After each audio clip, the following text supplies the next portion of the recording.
हाथी और दर्जी। पुराने समय की बात है। जंगल के किनारे एक बड़ा सा नगर था, रतनपुर। यह नगर अपने शानदार बाजार, रंग बिरंगे घरों और मेहनतकश लोगों के लिए जाना जाता था। नगर के बीचों बीच एक संकरी सड़क थी, जहां कारीगरों की दुकानें थी, कोई बढ़ई, कोई सुनार, कोई लोहार, और उन्हीं के बीच में एक छोटी सी पर मशहूर दुकान थी, मोहन दर्जी की सिलाई कला। मोहन दर्जी अपने हाथों के हुनर के लिए दूर दूर तक प्रसिद्ध था। उसकी सुई और धागा जैसे कपड़ों में जान डाल देते थे। लोग कहते थे, मोहन कपड़ा नहीं सिलता, कपड़े को कहानी सुनाकर नया रूप दे देता है। मोहन के स्वभाव में थोड़ा गुस्सा, थोड़ी चिड़चिड़ाहट थी, लेकिन दिल से बुरा नहीं था। उसकी दुकान के सामने एक कच्ची पगडंडी थी जो सीधे जंगल की तरफ जाती थी, और इसी रास्ते से रोज सुबह सुबह एक भव्य और शानदार हाथी गुजरता था, रत्नाकर। रत्नाकर कोई साधारण हाथी नहीं था। वह जंगल का सबसे समझदार, शांत और विनम्र हाथी था। जंगल के जानवर उसे बड़ा भाई कहते थे। नगर के लोग उसे हाथी महाराज। उसकी चाल में शाही ठहराव, आंखों में गहरी बुद्धि और स्वभाव में ऐसी मिठास थी कि बच्चे भी उसके पास आकर डरते नहीं थे। और फिर एक दिन एक घटना ने हमेशा के लिए कहानी बदल दी। दयालु हाथी और दर्जी की पहली मुलाकात। सुबह का समय था, हल्की धूप फैली थी। मोहन अपने दुकान के बाहर झाड़ू लगा रहा था। तभी दूर से घंटियों की मीठी आवाज आई। घंटियों की धीमी छन छन के साथ विशाल पैरों की थाप गूंज उठी। धूम धूम धूम। मोहन ने देखा, एक विशाल सफेद भूरे रंग का हाथी सड़क पर आ रहा था। उसके माथे पर लाल रंग का शुभ तिलक, पैरों में हल्की घुंघरूदार घंटियां और लंबे लंबे दांत सूरज की रोशनी में चमक रहे थे। गांव वाले बोले, ये तो रत्नाकर है, जंगल का शांत हाथी। जब रत्नाकर मोहन की दुकान तक पहुंचा, उसने अपनी सूंड आगे बढ़ाई। मोहन पहले तो डर गया, लेकिन फिर हाथी ने धीरे से उसकी छोटी लकड़ी की मेज पर रखे केले के छिलके उठाए और वापस मोहन की हथेली पर रख दिए, जैसे कह रहा हो, फेंको मत, इसे जानवरों को दे दो, इन्हें भी खाना चाहिए। मोहन हौस पड़ा। उस दिन से रत्नाकर रोज गुजरता और मोहन उसे प्यार से कुछ फल, कभी गन्ने की डंडी, कभी जलेबी खिला देता था। दोनों के बीच एक अनोखी दोस्ती बन रही थी। नगर में लोगों ने कहना शुरू कर दिया, मोहन और हाथी की दोस्ती सबसे पक्की है, दोनों रोज मिलते हैं। मोहन खुद भी रत्नाकर से बातें करता, अरे दोस्त, आज बहुत काम है, जरा धीरे चलना। अरे रत्नाकर, ये ले, आज जरा मीठा खा ले। हाथी सुनता, समझता और अपनी प्यारी आंखों से जवाब देता। लेकिन दुनिया में सबके दिल इतने कोमल नहीं होते। कुछ लोग इस दोस्ती को भी खराब करना चाहते थे। नगर में आया एक लालची व्यापारी। रतनपुर में एक नया व्यापारी आया। नाम था सुदामा सेठ। लालची, घमंडी और अहंकारी। जहां जाता अपने धन का दिखावा करता। नगर वालों से कहता, तुम लोग तो गरीब हो, असली व्यापार तो मैं सिखाऊंगा। वह मोहन की दुकान के सामने अपनी बड़ी दुकान खोलना चाहता था। जगह कम थी, इसलिए मोहन की छोटी दुकान उसे खटकती थी। सेठ ने कई बार मोहन को दुकान बेचने को कहा, लेकिन मोहन ने मना कर दिया।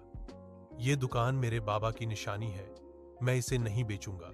यह बात सेठ को बहुत चुभी। उधर उसने देखा कि मोहन की हर सुबह हाथी से मुलाकात होती है। लोगों का ध्यान मोहन की दुकान पर जाता है। बच्चे रत्नाकर के लिए खाना खरीदते हैं और मोहन की दुकान के सामने भीड़ लग जाती है। सेठ चिढ़कर बोला, इतनी भीड़, इतना शोर, और वो हाथी, ये सब मेरे व्यापार के लिए नुकसान है, इसे हटाना ही होगा। उसी रात उसने एक दुष्ट योजना बनाई, छल और गलतफहमी की शुरुआत। अगली सुबह रत्नाकर हमेशा की तरह मोहन की दुकान की ओर आया। मोहन अंदर बैठा कपड़ा काट रहा था। दुकान का दरवाजा आधा बंद था। सेठ मौका देखकर दौड़ा और दुकान के बाहर एक फलों की टोकरी रख दी, लेकिन उसमें उसने धारदार सुई छिपाई हुई थी ताकि हाथी का मुंह लगे और उसे चोट पहुंचे। वह फुसफुसाया, जब हाथी घायल होगा तो दर्जी दोषी लगेगा और हमेशा के लिए हाथी यहां आना बंद कर देगा। रत्नाकर अपनी आदत के अनुसार दुकान के बाहर रुका, सूंड उठाई और फलों की खुशबू ली। वह मासूम था, उसे क्या पता किसी ने साजिश की है। जैसे ही उसने सूंड से फल उठाया, अंदर छिपी सुई उसकी कोमल सूंड में चुभ गई। छन, रत्नाकर दर्द से पीछे हट गया। वह जोर से चिंघाड़ा। धूम धूम धूम। उसका दर्द, उसकी चीख बाजार में गूंज उठी। आस पास लोग घबरा गए। मोहन भागकर बाहर आया। क्यों रे रत्नाकर, क्या हुआ, क्या हो गया? लेकिन हाथी की आंखों में दर्द के साथ साथ गलतफहमी भी भर चुकी थी। उसने सूंड उठाकर मोहन की ओर देखा, जैसे पूछ रहा हो, तुमने ऐसा क्यों किया मेरे दोस्त? मोहन समझ नहीं पाया। हाथी और जोर से चिंघाड़ा। भीड़ इकट्ठी हो गई। लोग चिल्लाने लगे, हाथी पागल हो गया, भागो! रत्नाकर दर्द और भ्रम के कारण गुस्से में दुकान की तरफ झपटा। उसकी विशाल सूंड ने मोहन की मेज को उठाकर पटक दिया। कपड़े हवा में उड़ गए, धागे इधर उधर बिखर गए। मोहन डर गया और दुकान के अंदर भागा।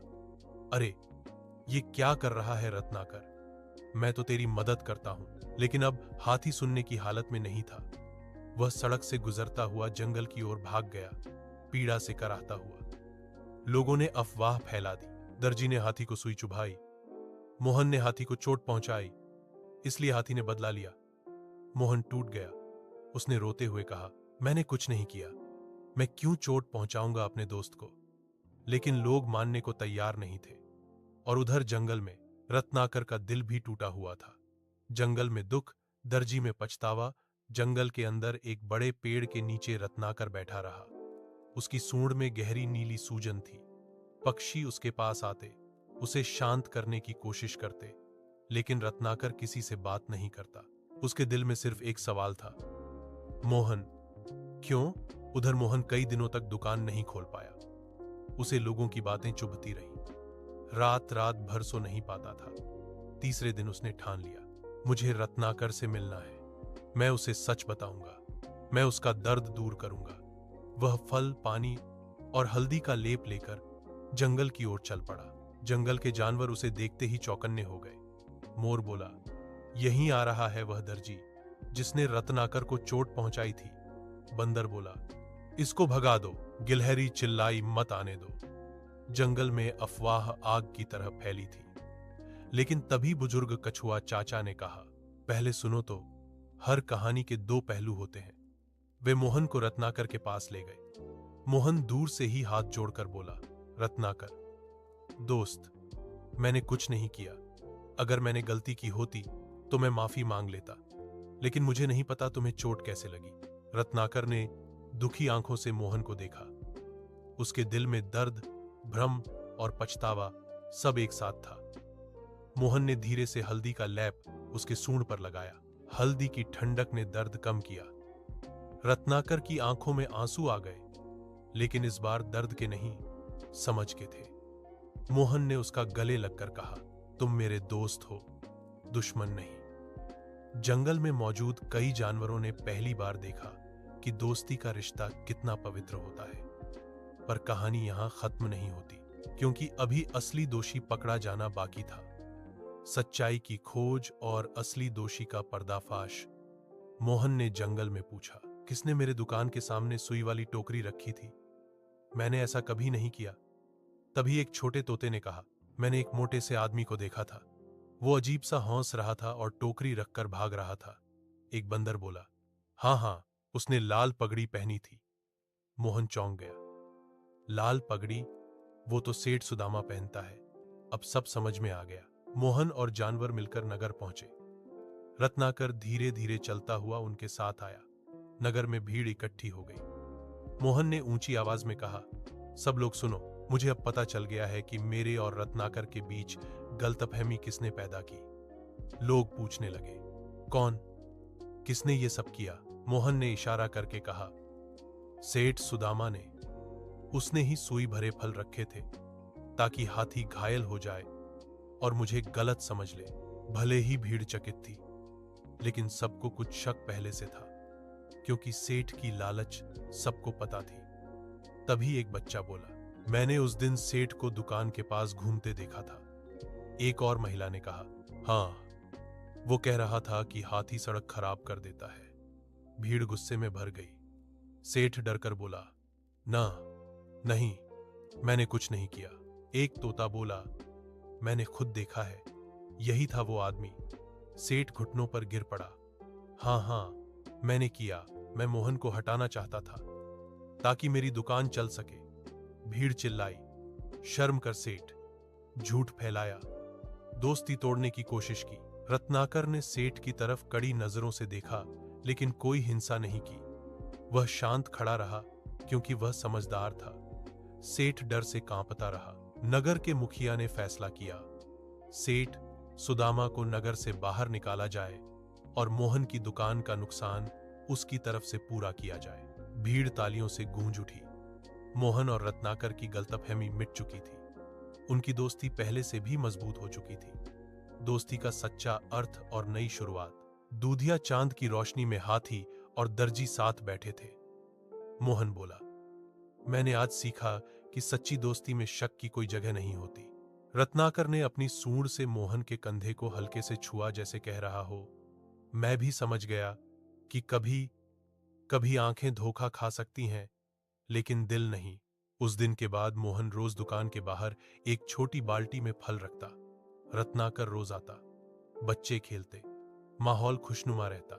जंगल और नगर के बीच एक पुल बन चुका था, और वह पुल था विश्वास का। लोगों ने नई कहावत बना दी, दूरी से नहीं, दिल से दोस्ती बनती है। और मोहन, उसकी दुकान पहले से भी ज्यादा मशहूर हो गई। लोग कहते, मोहन दर्जी सिर्फ कपड़े नहीं सिलता, वह रिश्ते भी सिलता है। रत्नाकर फिर से सड़क पर चलता, शांत, स्नेही और समझदार। नगर वालों की खुशी का कारण बन चुका था। इस कहानी से 3 बड़ी सीखें मिलती हैं। 1, छोटी सी गलतफहमी सबसे बड़ी दोस्ती तोड़ सकती है, इसलिए सच्चाई को जानना जरूरी है। 2, दुष्ट लोग रिश्तों में जहर घोलते हैं, उनसे सावधान रहना चाहिए। 3, सच्ची दोस्ती हर तूफान से मजबूत होती है। वो दिलों को जोड़ती है, तोड़ती नहीं। रत्नाकर और मोहन की दोस्ती आज भी रत्नपुर और जंगल के बीच की पगडंडी पर घूमती है, एक मिसाल की तरह। ऐसी और रोचक और प्रेरणादायक कहानियों के लिए चैनल को सब्सक्राइब करें।